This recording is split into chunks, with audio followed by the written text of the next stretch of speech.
Jeudi, l'administration Trump a indiqué qu'elle avait demandé au bureau du représentant américain au commerce d'envisager, en vertu de l'article 301, 100 milliards de dollars de tarifs douaniers en plus sur des produits chinois. Cette proposition suit celle publiée mardi, qui incluait 1300 produits d'une valeur d'environ 50 milliards de dollars américains. Ces derniers tarifs, spécifiquement destinés à la Chine et suivis des précédents sur les importations d'acier et d'aluminium, ont provoqué vendredi une vive réaction de Beijing. Nous avons réfléchi à la ligne de démarcation. Nous sommes préparés à toute mesure d'escalade prise de la part des États-Unis et nous avons pris des contre-mesures spécifiques. Notre façon de faire a toujours été la suivante. Nous ne chercherons jamais les confrontations, mais si nous sommes provoqués et agités, nous nous battrons fermement. Nous sommes sérieux sur cette question et nous agirons sur ce que nous dirons. La liste de produits chinois diffusée mardi par Washington inclut des produits de transport, des satellites de communication, des lasers industriels et des robots, de même que des produits électroniques commerciaux et ménagers.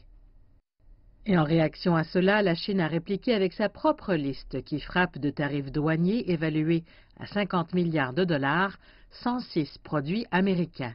Cela inclut des produits agricoles tels que le soja, les voitures aussi, les avions et les produits chimiques.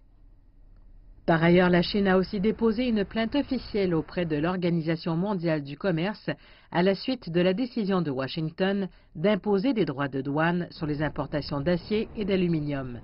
En outre, le ministère chinois des Affaires étrangères a réitéré la volonté de la Chine de se battre jusqu'au bout si une véritable guerre commerciale devait se produire. Nous pensons que les États-Unis utilisent l'unilatéralisme pour lutter contre le multilatéralisme et qu'ils utilisent le protectionnisme pour lutter contre le libre-échange. Si le multilatéralisme et le libre-échange sont menacés, la mondialisation sera minée et la reprise économique mondiale menacée.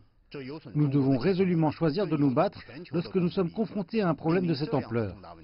Le va-et-vient entre la Chine et les États-Unis est une indication claire que ni l'un ni l'autre n'est disposé à compromettre ses propres intérêts en ce moment.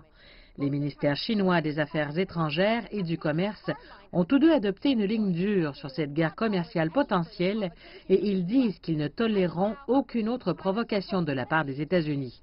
À l'heure actuelle, il semble que la Chine espère toujours atténuer la tension, mais si elle est poussée plus loin, elle se dit prête à se battre jusqu'à la fin, coûte que coûte.